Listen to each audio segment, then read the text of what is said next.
नमस्कार दोस्तों, 26 जनवरी 2021 के daily current affairs burning news discussion में आपका स्वागत है।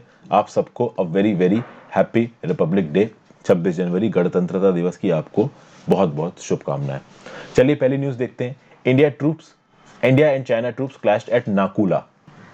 रिपोर्ट्स ये निकल के आ रही हैं और बहुत सारी यूट्यूब वीडियोस में भी अब तक आपने देख ही लिया होगा। इस तरीके की तो बर्निंग न्यूज बहुत ज्यादा सेंसेशनल तरीके से हर मीडिया चैनल और बहुत सारे चैनल्स पे दिखाई जाती है कि भाई नाकुला जो सेक्टर है आपका नॉर्थ सिक्किम का, वहां पे इंडियन ट्रूप्स और चाइनीज ट्रूप्स भिड़े हैं। अगर आप ये मैप देखें इंडिया का, तो यहाँ पे आपको सिक्किम नजर आ रहा है, सिक्किम के भी बिल्कुल नॉर्थ में। जब आप सिक्किम जाओगे तो जो वहां की टूरिस्टिक डेस्टिनेशन है, जैसे कि आपका गैंगटॉक हो गया, वो साउथ सिक्किम में पड़ता है। और अगर आप थोड़े ज्यादा इंथुजियास्टिक हो तो लाचेन लाचुंग नॉर्थ सिक्किम में पड़ते हैं, आप वहां जाते हो। गुरदोनमर्ग लेक जिस तरीके है, अभी उससे भी बिल्कुल नॉर्थ में अगर आप चाइना बॉर्डर के पास पहुंच जाओगे ना, तो वहां पे है नाकुला सेक्टर। ये जो झड़प हुई है इंडिया और चाइनीज फोर्सेस में, ये नाकुला सेक्टर में हुई है। तो चाइना वाले समय समय पे चालाक और शाणे बनने की कोशिश करते हैं।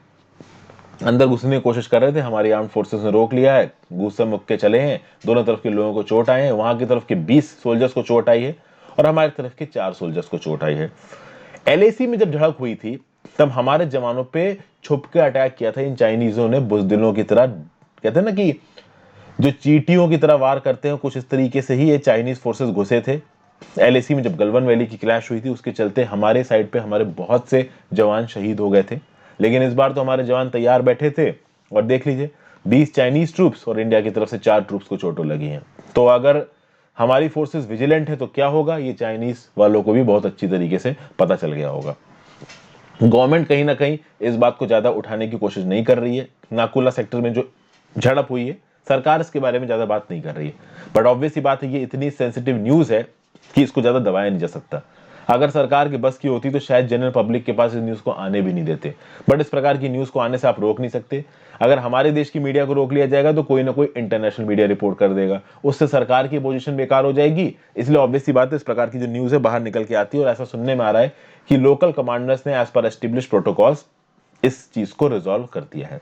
चाइना की तरफ से भी स्टेटमेंट आया है। चाइना के फॉरेन मिनिस्टर जू लिजियान, जो चाइना हर बार स्टेटमेंट देता है, वही उन्होंने इस बार स्टेटमेंट दे दिया कि भाई हम सिचुएशन को एनालाइज कर रहे हैं, अभी के लिए हमारे पास कोई इंफॉर्मेशन है नहीं। हम चाहते हैं कि पीस और ट्रैंक्विलिटी रहे बॉर्डर पर, और हम इंडिया से भी उम्मीद करते हैं। ये हमेशा चाहते हैं कि पीस और ट्रैंक्विलिटी रहे, इंडिया से उम्मीद करते हैं, लेकिन ये कभी खुद खड़े नहीं उतरते उस बात पे। इस स्टैंड ऑफ में भाई कुछ पीएलए के ट्रूप्स, अच्छे खासे पीएलए के ट्रूप्स को चोट लगी, कुछ इंडियन ट्रूप्स को भी चोट लगी।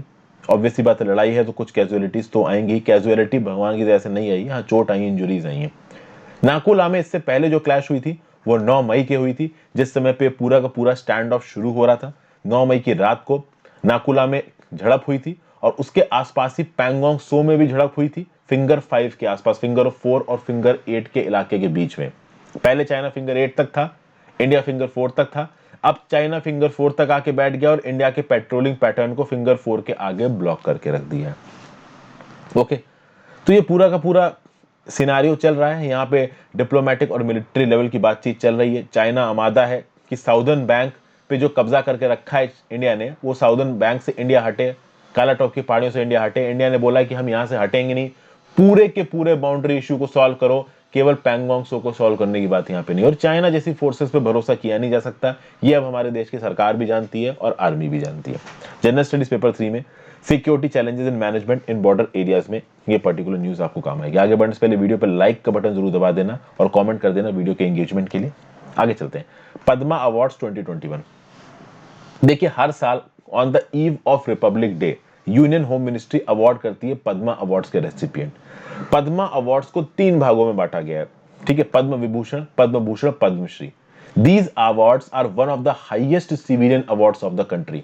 3 कैटेगरी में इसको दिया जाता है। सिविलियन अवार्ड्स की अगर आप बात करो तो भाई हमारे देश में 2 प्रकार के सिविलियन अवार्ड शुरू किए गए थे। कब? 1954 में। The Government of India instituted 2 civilian awards, Bharat Ratna and Padma Vibhushan, in 1954।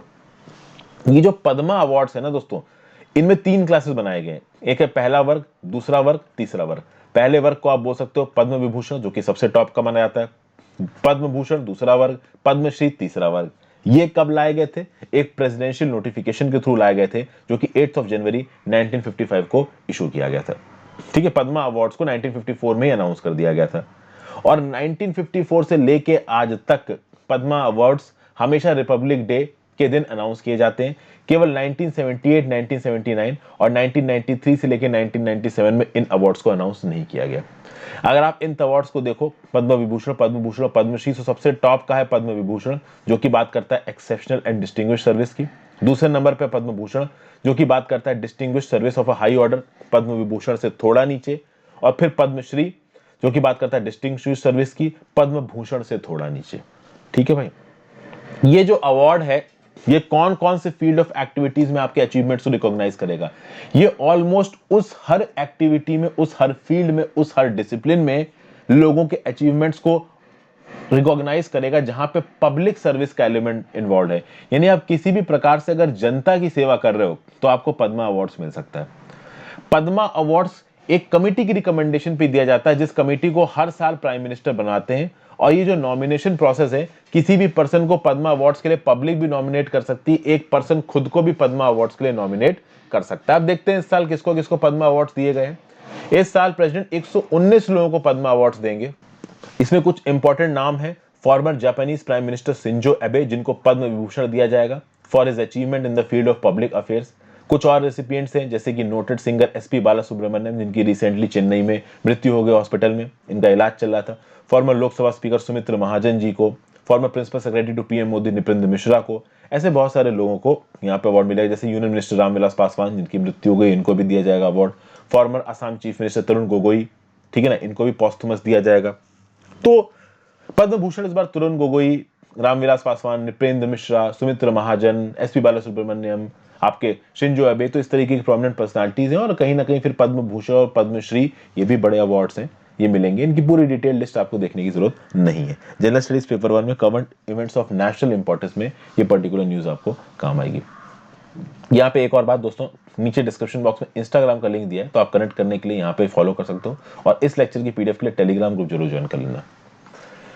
India 7th on index of countries impacted by climate change. देखिए भाई, climate global climate risk index 2021 launch हो गया है। और इसको लॉन्च किसने किया है? जर्मन वॉच नाम के एक एनजीओ ने लॉन्च किया है। जर्मन वॉच नाम के इस एनजीओ के जो हेडक्वार्टर्स हैं वो बॉन जर्मनी में है। ये जो रिपोर्ट है वो 2019 में क्लाइमेट चेंज की बात कर रहा है, और ये बता रहा है कि 2019 में वो कंट्रीज जो कि सबसे ज्यादा क्लाइमेट चेंज की वजह से अफेक्टेड हुई हैं, उनमें 7वें नंबर पे आती है इंडिया। देखते हैं इंडिया के बारे में क्या स्टैटिस्टिक्स बताए गए।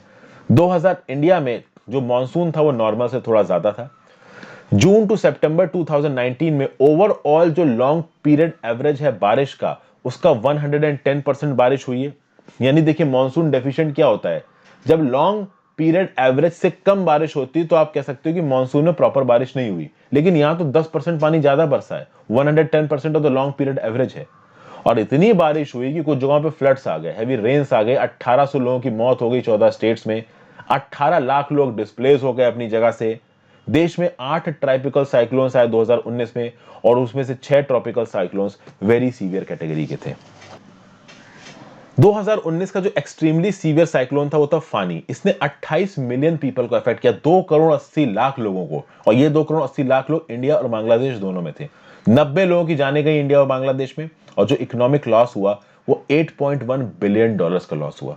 अगर पूरी दुनिया में क्लाइमेट चेंज से इंपैक्ट की बात की जाए तो 2000 से लेकर 2019 तक पूरी दुनिया में 4,75,000 लोगों की जानें जा चुकी हैं 11,000 एक्सट्रीम वेदर इवेंट्स की वजह से। और इकोनॉमिक लॉस हुए $2.56 ट्रिलियन पे परचेजिंग पावर पैरिटी के बेसिस पे। ये जो मैं आपको स्टैटिस्टिक्स बता रहा हूं ना दोस्तों, ये गोल्ड स्टैटिस्टिक्स हैं, सोना स्टैटिस्टिक्स हैं ये। क्योंकि यहां पे आपको सोर्स भी दिया हुआ है, ग्लोबल क्लाइमेट रिस्क इंडेक्स। कौन निकालता है इसको? जर्मन वॉच, एक NGO based in Bon Germany. और ये जो भी मैंने आपको स्टैटिस्टिक्स बताई है ना, इन्वायरमेंटल मैनेजमेंट, डिजास्टर मैनेजमेंट के फील्ड में अगर आप इन पर्टिकुलर स्टैटिस्टिक्स को किसी क्वेश्चन में, ऐसे में कोट करते हो, आपको नंबर मिलेंगे। इनफैक्ट अगर आप अपने स्कूल के एग्जामों में कोट करते हो, वहां पे भी आपको नंबर मिलेंगे। ठीक है ना? इसलिए हमेशा इस तरीके के स्टैटिस्टिक्स के नोट्स बना के रखना, या इंपॉर्टेंट पीडीएफ में इस पर्टिकुलर पीडीएफ को आप नोट बना के रखना, टॉपिक्स को नोट बना के रखना। अगर आप नोट्स बनाने में समय नहीं बर्बाद करना चाहते हो, जो कि मैं कहूंगा कि मत करिए, तो आप एक रजिस्टर बना लीजिए।